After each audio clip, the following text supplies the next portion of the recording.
A Cimisa é especialista no desenvolvimento de equipamentos para classificar, padronizar e tratar todos os tipos de cereais. Os padronizadores de semente da Cimisa garantem um plantio forte, saudável e rentável, enquanto a mesa densimétrica da Cimisa assegura padrões elevados na qualidade da sua produção, gerando mais resultados para a sua lavoura. Cimisa, uma boa safra começa com uma semente de qualidade.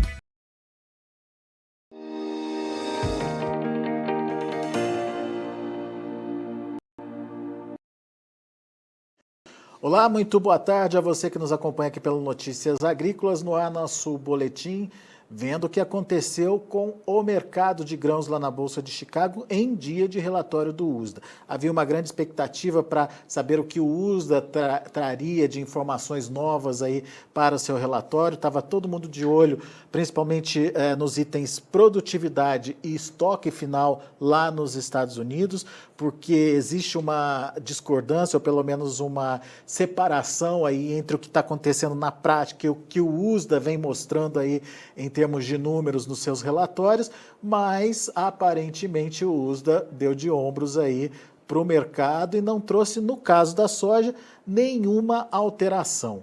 O que estava meio que previsto já em termos de informação aí pelo mercado.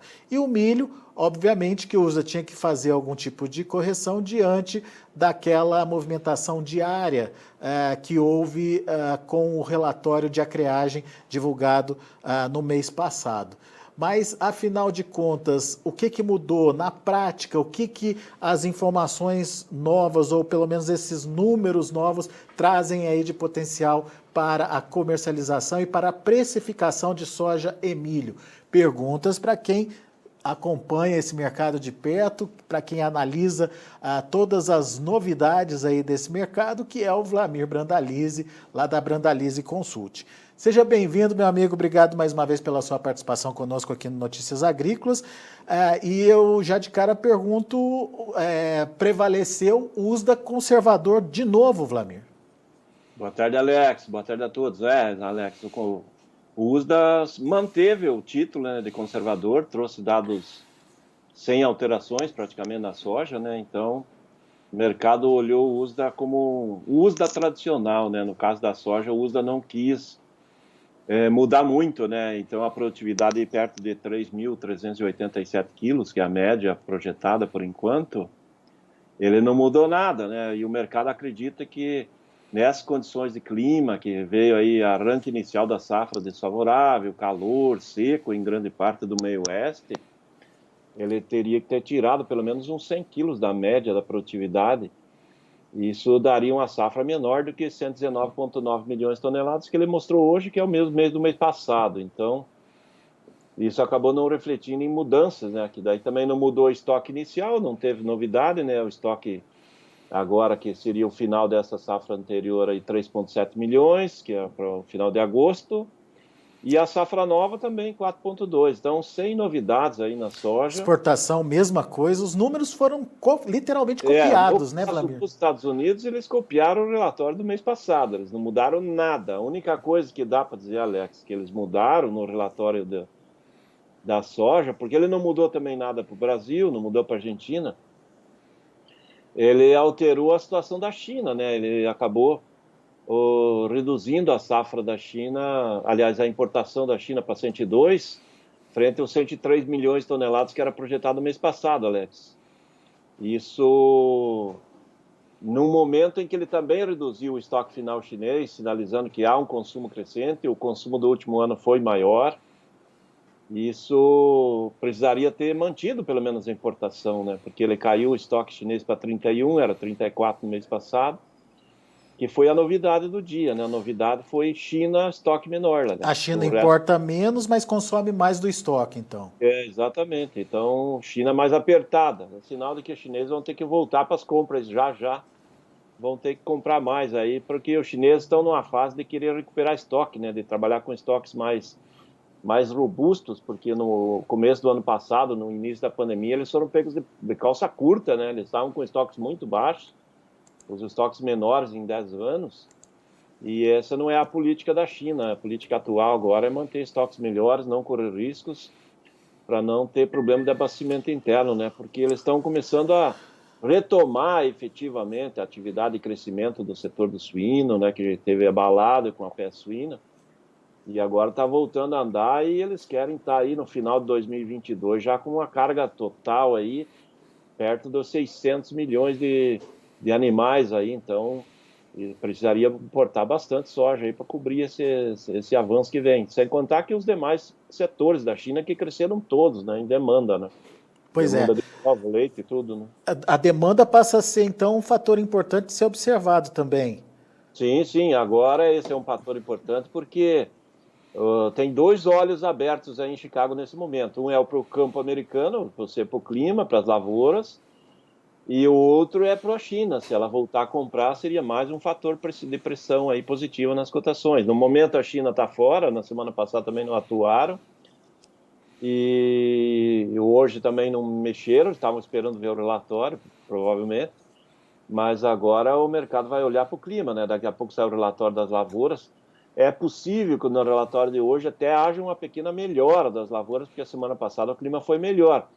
Só que isso não é uma tendência local, porque a previsão agora é de tempo mais seco e quente nos próximos 7 a 10 dias. Então, mesmo que haja uma pequena melhora na condição da safra americana, não quer dizer que isso vai continuar, porque o clima agora ele está dando. A semana passada estava com condições boas, agora ele pode começar a perder de novo qualidade. Então, a safra não está bem, não dá para dizer que é uma safra regular. A safra americana não está caminhando bem, e se o clima confirmar que vai seguir mais seco e quente nos próximos 7 a 10 dias, em plena fase de florescimento e formação de vagem, é muito ruim para os americanos, para os produtores americanos nessa hora aí, não ter chuvas e ter temperaturas altas, no caso, né, Alex? Uhum. Agora, Vlamir, se o boletim não surpreendeu, não trouxe nada novo, pelo contrário, foi um Ctrl+C, Ctrl+V do relatório passado, a gente está falando da soja, por que o mercado fechou com 20 até 28 pontos, dependendo do vencimento aí, de alta hoje, Vlamir? Basicamente porque não temos o Brasil como vendedor, né? Porque o dólar caiu aqui, o pessoal acabou segurando o pé, né? Não está tendo pressão de venda. E nós tivemos, no relatório, teve informações importantes. Teve aí que o trigo, eles confirmaram já perdas, o trigo já tem queda da safra americana em 10%, praticamente em relação ao mês passado, na projeção do USDA. O trigo acaba batendo no milho, também do lado positivo, e ajudando a soja. O trigo foi o produto que o USDA trouxe alterações para baixo na safra. E isso reflete impressão positiva aí na soja também, né, Alex? Nessa condição. Esses mapas climáticos que você citou também ajudam? Sim, esses mapas climáticos agora que vão comandar a semana, né? Porque o relatório do USDA hoje o pessoal já avaliou tudo que é possível dele, e a partir da manhã ele já fica no retrovisor, mas a partir da manhã é as condições do clima. Se o clima for confirmando o que está sendo apontado nas previsões aí de redução de chuvas e tempo mais seco nos próximos dias, esse fator vai ganhar importância e pode ser fator de pressão positiva lá na Bolsa, né? Muito bem. Agora você citou a China aí como um fator importante de ser analisado e avaliado. Por que a China não está comprando se aparentemente ela ainda precisa fazer algum tipo de compra, precisa ainda compor o seu programa de exportação, Vlamir? De importação, na verdade, né? Exatamente. A China precisaria comprar mais, né, Alex? E é o objetivo do governo chinês mesmo. Ele divulgou aí no mês passado o relatório projetando importar entre 105 e 110 milhões, não 102, que nem o USDA trouxe hoje. A China tem uma lógica das empresas chinesas, das esmagadoras, de comprar quando que o valor de Chicago mais o prêmio da origem, seja lá dos portos brasileiros ou lá dos Estados Unidos, a somatória de Chicago e prêmio não ultrapassa os $14,5 por bushel. Nessa linha, a margem de esmagamento é positiva na China. Então, nessa linha, quando dá essa condição, eles compram e tem certeza que vai dar mais esmagamento e vai dar lucros para o esmagador lá. E não vai pressionar o custo de farelo e óleo para os consumidores internos. Então, essa lógica é favorável. Como nós estamos andando num momento que, se a gente olhar prêmio e Chicago, principalmente no curto prazo, ele está dando valores acima dos 14,5, e isso acaba tirando eles da posição. E como eles estão esperando para ver definições de safra, eles também não estão muito preocupados aí, porque eles não estão vendo uma tragédia nesse momento nos Estados Unidos. Até a semana passada o clima estava melhorando, vinha favorável nesses últimos dias. Agora talvez eles comecem a se reposicionar, talvez eles tenham que vir para o mercado para comprar alguma coisa, mas eles têm essa lógica de comprar sempre quando fica abaixo de 14,5 somatória de prêmio Chicago, né? E isso é uma regra que vale tanto para a safra que está sendo comprada agora do Brasil, quanto para a safra dos Estados Unidos? Exatamente, tanto safra velha como safra nova. Então isso é importante seguir, porque quando o mercado é atrativo, eles compram. Quando o mercado sobe, eles verem que a cotação ficou alta, acima de 14,5, vamos dizer assim, lá andando lá perto de $15, entre prêmio e Chicago, para eles dizer, se for para pagar caro, eu pago mais tarde, compro depois. Se for para comprar barato, eu tenho que pagar. Se eu for para comprar agora, eu tenho que comprar, que eu tenho a certeza que vou ter margem de esmagamento. Se eu não tiver a certeza, eu deixo para comprar depois e depois eu trabalho com médias, né? É por isso que a China acaba trabalhando sempre com estoques altos, para ela ter essa possibilidade de ficar tempo fora, voltar, atuar depois de 2, 3 semanas ou um mês fora. Então, você tendo estoque grande, você tem essa possibilidade de atuar quando você tem interesse, né? E é engraçado que quando a gente fala de falta da China, a gente imagina que é a China deixando de comprar. Mas não é, né, Wlamir? A participação da China continua bastante interessante, né? Inclusive no mercado brasileiro, segundo o boletim do SESEX hoje, as nossas vendas continuam firmes, fortes, né? Exatamente. Eles têm atuado muito forte no mercado brasileiro, eles compraram muito no Brasil, levaram nós estamos com um acumulado recorde, né, no caso das exportações, já são 64,1 milhões de toneladas, e então eles estão levando, aonde aparece oportunidade eles estão levando, né? 64,1 é maior que no ano passado. É o recorde histórico, não é maior que o ano passado. O ano passado era recorde histórico até o ano passado, que foram no período, de janeiro até esse período de julho, era 61,3 milhões de toneladas de grãos, e agora estamos com 64,1. Então, nós estamos no acumulado recorde. Nós tivemos aí vários meses de recorde acumulado no mês, mas estamos começando a desacelerar, né? Porque a gente não tem mais grandes volumes de soja para estar vendendo, para não ter escassez no mercado interno, para faltar soja aí no final do ano, né, Alex? Porque nós já vendemos mais de 100 milhões de toneladas, 102 provavelmente, e nós temos ainda vários meses até chegar a nova safra, né? Então vai ficar para o segundo semestre o quê, pelas suas contas, Wlamir?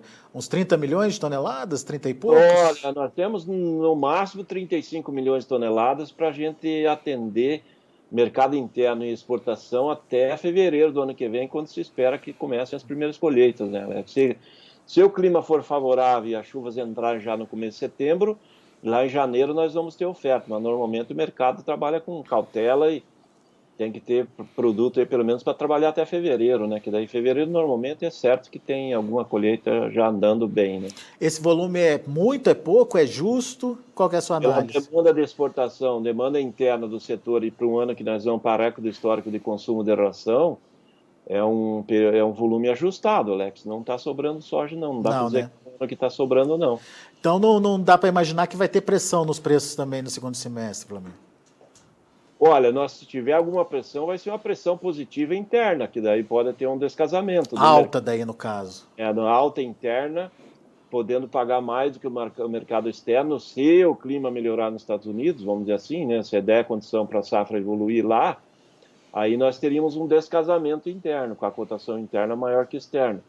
Como está andando paralelo lá, o clima pode estar desfavorável, e aqui dentro mais firme, pode que ande com condições aí, os dois lados aí na linha positiva. Então tem fôlego para leve avanços positivos, tanto em Chicago como no mercado doméstico, né? Aqui no Brasil, os negócios estão saindo em que níveis aí de preço? Tem saído negócios? Olha, não tem saído muitos negócios, porque não tem muitos vendedores. Hoje teve alguma coisa, teve negócio a 169,5, 168,5 nos portos aí para curto prazo, 170 chance agora no final vamos dizer assim, no final do pregão agora. Agora há pouco eu dava chance de 170 para agosto aí, condições melhores que a semana passada. O mercado está pagando melhor um pouco que a semana passada nos portos, e não está conseguindo grandes ofertas, não. Mesmo com cotação um pouco melhor aí, Nem Não, safra nova, Vlamir? safra nova 157 a 159 para maio do ano que vem. E também não está tendo vendedor. O pessoal Não, né? nem a 160 mostrava interesse de vender. E hoje deu chance 157, 158, 159. Safra nova, não, pelo menos até agora há pouco aí, com o pessoal que a gente conversou, não confirmaram o negócio, não tinha confirmação. Safra nova tem custo maior, né? O produtor fica meio É, receoso e aí de não é sair nem o vendendo, né? custo, Alex, a questão principal é que houve já um volume negociado. Estamos atrasados na comercialização, estamos aí com cerca de 25% da safra nova negociada, e o normal seria acima de 35%. Você pega o próprio Mato Grosso, que está com uns 30%, 32%, e o normal do Mato Grosso, agora em julho, era período para estar mais de 40% negociado antecipado. Então está atrasado, o estado mais avançado, que comercializa mais cedo, tudo está atrasado também. Por quê? Porque quem negociou ano passado, negociou na faixa de R$ 90 nos portos. E quando chegou na colheita, nós tivemos toda essa disparada de cotações do dólar, e as cotações chegaram a 190 no pico aí de cotações. Então, o pessoal estava muita gente entregando soja para exportação, praticamente na metade do valor que o mercado estava trabalhando disponível. Então, como o mercado reagiu bem esse ano, o pessoal acabou vendendo menos, porque a relação de troca estava melhor também nos meses anteriores. O pessoal acabou precisando menos soja para fazer as trocas de insumos, e muitos que estão segurando porque não esperam que o mercado vá subir mais e acho que pode repetir o ano passado. Na realidade, o ano passado já passou, né? E agora... E a diferença é muito grande. A gente está falando de 150, 160 agora, contra 90 do ano passado, né, Vlamir? Exatamente, é essa a questão, né? Porque se nós tivermos uma super safra aí, que nem o USDA está apontando que nós vamos colher 144 milhões, agora as projeções já apontam que poderemos plantar 40 milhões e meio de hectares, podemos chegar perto de 150 milhões de toneladas. E vai ter aquele grande volume de safra. Se o dólar recuar abaixo de 5, nós vamos trabalhar bem abaixo dos níveis que está aí, 157, 158, porque nós vamos ter pressão sobre os prêmios aí também, porque nós vamos estar exportando mais num período curto em que não tem espaço nos portos. Então, essa é a condição. Então, o mercado está favorável. Nesses patamares, perto de 160 nos portos, é bom momento para você fazer fixação, ou pelo menos para fazer as trocas de insumos aí, garantir, não correr risco, né? Porque vamos ter recorde de áreas e pode ter que alguns insumos não estejam na hora do plantio disponível, ali não tenha mais, né? E torcer para os Estados Unidos... E torcer que a safra americana se comprometa aí com o clima nas próximas semanas, né? Exato. E daí garante cotações boas, porque se o clima não confirmar problemas lá agora e melhorar nas próximas 3 semanas, e vierem com chuvas e tudo, são as 3 semanas, 4 semanas pela frente, até a primeira semana de agosto, vamos dizer assim, segunda no máximo, nessas próximas 4 semanas é a definição da safra, e conseguindo agora avançar no florescimento e daí formar as vargens na fase inicial com boa condição, daí dificilmente vai ter uma quebra lá depois da metade de agosto em diante. Já é a fase que o grão já está enchendo, as plantas já estão boas, e então não tem muito risco. O risco é agora, as próximas 2, 3 semanas é importante acompanhar, que se tiver risco e perda, ela vai acontecer no curto prazo, não vai ser lá depois da metade de agosto, vai ser agora. E se não tiver agora, dificilmente acontece depois, né, Alex? Muito bem. Vlamir, só para a gente arrematar aqui, do milho, alguma condição especial a partir do relatório, algum comportamento que a gente precisa ficar de olho? Não, no caso do milho aí, o pequeno aumento da safra americana estava esperado e não teve novidades. Fator importante que a demanda de milho mundial segue aquecida. O USDA aumentou não, ele trouxe a safra brasileira para 118 milhões de toneladas, a nova safra, o Brasil para 43 na exportação, ou seja, é um player, nós estamos já chegando perto do que os americanos exportam aí, na faixa de, quando nós passarmos os 40 milhões de exportação, os olhos vão voltar para os 50, que é o padrão americano, de exportar 50, 60. Então, o Brasil já começando a aparecer como líder. Esse ano nós vamos ter menos, para exportar, porque nós tivemos todos os problemas que foram citados, né, nas semanas que nós viemos falando. E, por enquanto, o USDA trouxe como importação do Brasil 3,5 milhões de toneladas nesse ano. Por enquanto, a SECEX divulgou hoje, vamos ver aqui como é que está a importação, nós estamos com 955 mil toneladas importadas até agora. E o USDA aponta que nós poderemos importar 3,5 milhões de toneladas. Então, tem 2,5 milhões para chegar à projeção do USDA. Mas essa importação vai estar vinculada se é possível, dar liquidez, se dá lucro para o importador ou não. Mas no mercado interno, o pessoal não quer vender, todo mundo quer esperar para ver o que vai dar a safrinha, né? Então, está um mercado praticamente parado, ninguém dando nem atenção para o mercado externo, porque a exportação está pagando pouco, né? Hoje, a chance no Porto é 75 a 77 e ninguém vende nesse nível. Né? Muito bom. Isso aí, Vlamir. Muito obrigado, viu, pela sua participação conosco aqui no Notícias Agrícolas e volte sempre. É isso aí, Alex. Um grande abraço, até o próximo. Um abraço a todos. Valeu, Vlamir. Tá, então, o mercado da soja e do milho analisados pelo Vlamir Brandalize aqui para vocês no Notícias Agrícolas. A gente, obviamente, passa para vocês agora a finalização das negociações lá no pregão em Chicago. Vamos ficar de olho na tela, vamos lá. Olha aí o julho, 14 dólares e 52 centes por bushel, uma alta de 28 pontos e meio. Para agosto, 14 dólares e 4 centes por bushel, uma alta aí de 25 pontos. E o vencimento novembro, 13 dólares e 50 centes por bushel, uma alta de 21 pontos. Janeiro de 22, 13 dólares e 54 centes por bushel, 20 pontos e meio de elevação. Esses são os números da soja. Para o milho, altas um pouquinho mais significativas para o julho, 6 dólares e 69 centes por bushel, 39 pontos e meio de alta. Setembro, 5,45, alta de 15 pontos mais 75. Dezembro, 5,33, alta de 16 pontos.